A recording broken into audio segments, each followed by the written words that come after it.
What's going on in the real estate market? That's a question I get asked nearly every single day. My name is Jayson Sidhu, and today we're talking North Delta real estate market for January 2017.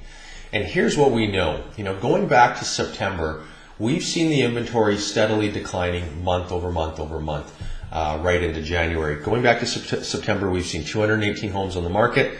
And now here at the end of January, we see ourselves with 120 homes that are currently on the marketplace. We also know that we've seen relative stability in the sales activity. Where we go back to September, we see 28 homes having been sold, 30 in October, 29 in November. That number did drop in December a bit, down to 20. No surprise considering the time of the year and the snow on the ground. But it did bounce back to 23 in the month of January. Now what's interesting when we look at this data is have a look at the new listings. You see that that's already bounced back to 43. 27 in December, now 43 in January. Expect that number to climb as we continue to push to the spring market. So we will see the inventory grow, and historically we do see the sales activity follow as well. Only time will tell, and of course we're going to bring that information to you as it becomes available. Now, sales to active listings ratio. This is a number expressed as a percentage as to how many homes are selling every single month. And we've seen relative consistency here now as well. Going back to September, it was 13%, 14%, 16 in November, 16 in December, and then it did bump up to 19% here in January. Again, 15 to 20% is considered normal, a balanced, healthy market. 19 in January is a little skewed. Sales were low this year in January. However, the inventory being lower kind of kept that number sort of artificially a little bit higher. Again, we're going to follow that closely and really expect to see the sales to follow the growing inventory.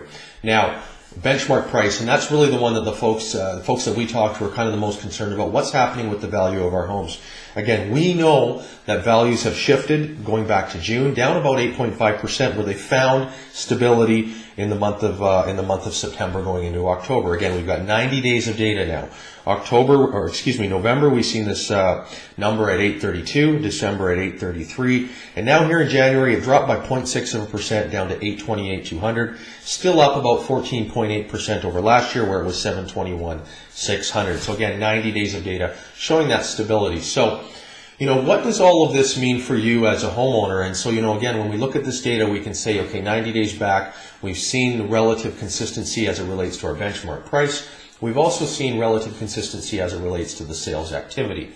And if you're one of those homeowners that are kind of looking forward to the spring market, again, expect the inventory to grow. Expect the homes that you'll be competing against. That number is going to grow. Yes, we expect to see increased sales activity. But with that being said, there are going to be more homes that you're competing against. So, if you are looking forward to the spring market, or if you have any questions at all about your home or your home's value, I encourage you to give me a call. Now more than ever, who you choose to hire to represent your family and protect your family's largest asset and help you achieve your real estate goals is absolutely critical. So please feel free to reach out to me, and I'll look forward to seeing you next time. Thanks again.